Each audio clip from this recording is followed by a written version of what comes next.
দুনিয়া কিন্তু থাকে না।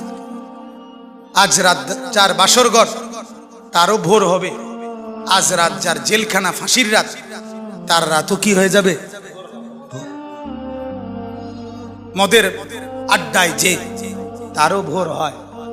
আর আপনার হসপিটালে ব্যথায় যে কাতরায় তার রাতও কি হয়ে যায়? শেষ হয়ে যায়। দুনিয়া থাকে না, দুনিয়া ধোকা। দুনিয়া কি বলেন না?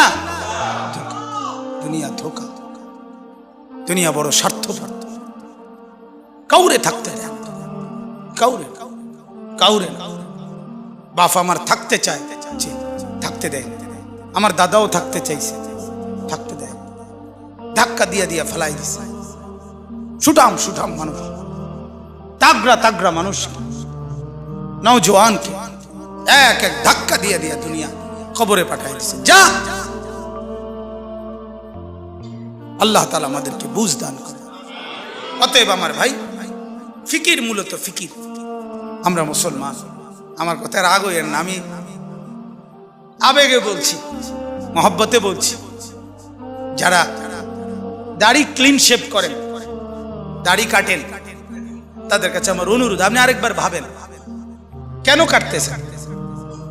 আপনি যদি বলেন হুজুর এটা ছাড়া আর ওয়াজ নাই, না আছে, এইটাও একটা ওয়াজ, আরো আছে, আরো তো কইছি, এতক্ষণ কইছি না তো, আরো কম, অসুবিধা কি?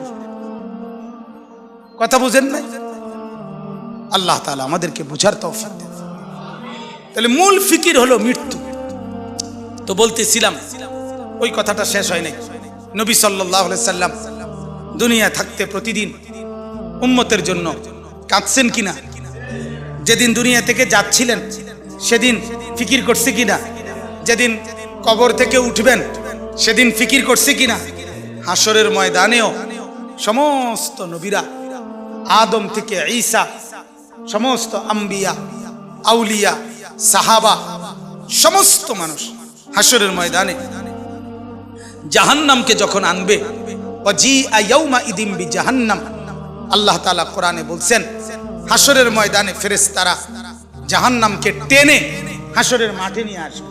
এই যে এখানে যেরকম আমরা বসছি, মনে করেন এখানে আনছে, আইনা দাঁড় করাইছে, ঠিক এরকম, ঠিক এরকম টেনে আনবে। ৭০,০০০ আগুনের শিকল দিয়া বেঁধে জাহান্নামকে আনা হবে। ৭০,০০০ আগুনের শিকল, এক একটা শিকলের মধ্যে ৭০,০০০ আংটা, ওই যে কড়া কড়া কড়ারই কড়া, শিকল বানায় কি দিয়া? কড়া একটা একটা লাগাইয়া না, এক একটা শিকলে ৭০,০০০ কড়া, এক একটা কড়া ৭০,০০০ ফেরেশতা ধরবে। এবার কত কোটি আপনি গণেন, আমার সময় নাই। কোটি কোটি ফেরেশতা টেনে আনবে, আর জাহান্নাম তার একটা বিকট চিৎকার দিবে। এক চিৎকারে পুরা হাসরের ময়দানের সবাই চিৎকার দিয়া উঠবে, ইয়া রব্বি নাফসি নাফসি, আল্লাহ আমাকে মাফ করেন, আমাকে মাফ করেন, আমাকে মাফ করেন, আমাকে মাফ করেন, আমাকে মাফ করেন। আদম থেকে ঈসা নবী, ওনারা বলবেন, ফেরেশতারা বলবেন, জিনরা বলবেন, আম্বিয়ারা বলবেন, আউলিয়ারা বলবেন, আতকিয়ারা বলবেন, আসফিয়ারা বলবেন, সাহাবারা বলবেন, ওলামারা বলবে, মুহাদ্দিসিন বলবে, মুফাসসিরিন বলবে, ফুকাহা বলবে, খুতাবা বলবে, আইম্মা বলবে, মুআজ্জিন বলবে, হাফেজে কোরআন বলবে, সাধারণ মানুষ বলবে, হর ইনসান বলবে, ইয়া রব্বি নাফসি নাফসি, আল্লাহ আমাকে বাঁচান, আমাকে বাঁচান, আমাকে বাঁচান, আমাকে বাঁচান। সবাই বলবে এক কথা।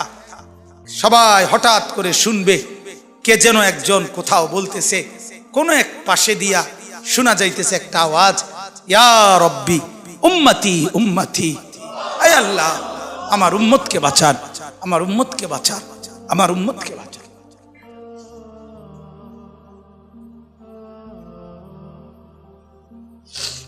আল্লাহ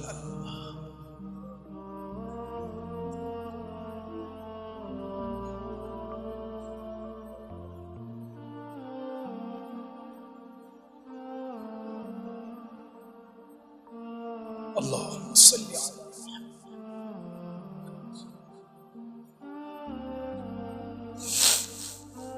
তো তিনি কে বলেন? যিনি একজন শুধু বলবেন আয় আল্লাহ আমার উম্মতকে বাঁচান, তিনি কে বলেন? মুহাম্মদ।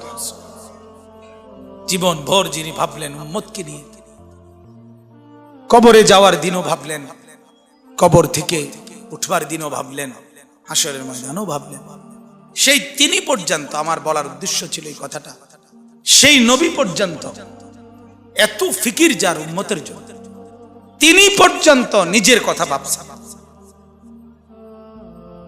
এই কথাটা লেগে এতটি কথা কইছে, নিজের ফিকির, ইসলাহে নফস, ফিকিরে নফস, এটা এই পরিমাণ দরকার। ওলামায়ে কেরামকে বলি, ওলামায়ে কেরাম, আওয়াম সর্বসাধারণ আপনারাও তো বুঝেন, বাকি যারা আলেম আছেন আপনাদেরকে বুঝেন, নিজের ফিকির, ইসলাহে নফস আপনাদের জন্য জরুরি, আমার জন্য জরুরি, ইমাম সাহেবের জন্য জরুরি, মুহাদ্দিসের জন্য জরুরি, মুহতামিমের জন্য জরুরি, শাইখুল হাদিসের জন্য জরুরি, হাফেজ সাহেবের জন্য জরুরি, নুরানির উস্তাদের জন্য জরুরি, খোদার কসম জরুরি। নিজের ফিকির, নিজের ফিকির, নিজের ফিকির, নিজের ফিকির,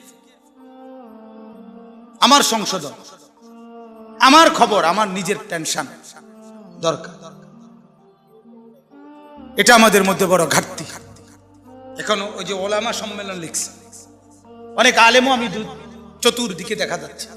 আপনাদের কাছে বিনীত অনুরোধ, নিজের ফিকির করেন, কওমের ফিকিরও করবেন, তালেবে ইলমের ফিকিরও করবেন, মুসল্লিদের ফিকিরও করবেন, সবার আগে নিজের ফিকির। কার ফিকির? তো বলতেছি আল্লাহর নবী সাল্লাল্লাহু আলাইহি সাল্লাম 5 ওয়াক্ত নামাজের পরে প্রতিদিন তিনি দোয়া করতেন, আল্লাহুম্মা হাসিবনি হিসাবান ইয়াসীরা। এই যে হাসিবনি, এই যে নি এটা ওয়াহিদ মুতাকাল্লিম, আল্লাহ আমি মুহাম্মদ বলতেছি, আপনি আমারে দুনিয়ায় অনেক ইজ্জত দিছেন, আপনি আমারে আখিরাতে অনেক সম্মান দিবেন, আমি জানি, কইছেন আমারে, কিন্তু আল্লাহ আমার এত কিছুর পরেও আমার ভয় হয়, আমার হাসরের মাঠের ভয় লাগে, আমি মুহাম্মদেরও ভয় লাগে। আল্লাহ অতএব আমার হিসাব হাসরের দিন আপনি সহজ করে দিলেন, আমার ডর লাগে, হাসিবনি। তাহলে নবী সাল্লাল্লাহু আলাইহি সাল্লাম নিজের ফিকির করছেন কি না বলেন? নিজের ফিকির। তাহলে আমার সবচেয়ে বড় ফিকির হলো আমার মৃত্যু পরবর্তী ফিকির।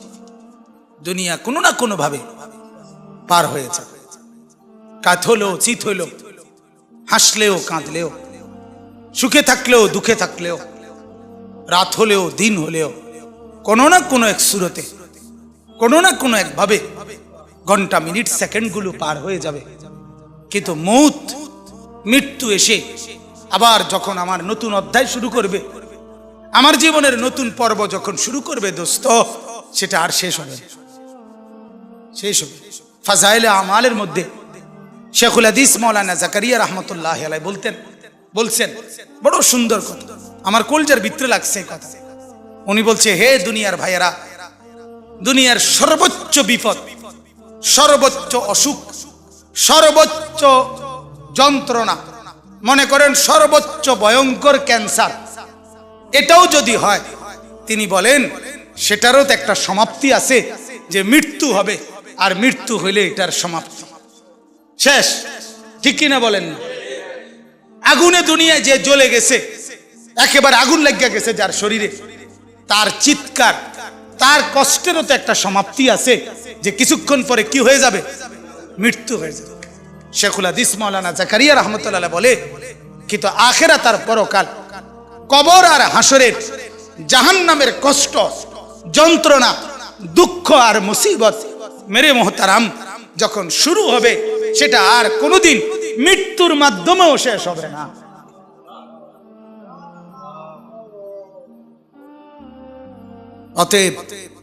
অতএব এখানে হেরে গেলে সমস্যা নাই, এখানে দুঃখে থাকলে সমস্যা নাই, এখানে অভাবে থাকলে অসুবিধা নাই, এখানে আর 10 জন সুখে থাকুক, আপনারে খোদায় কিছু দিল না, এত কোনো অসুবিধা নাই।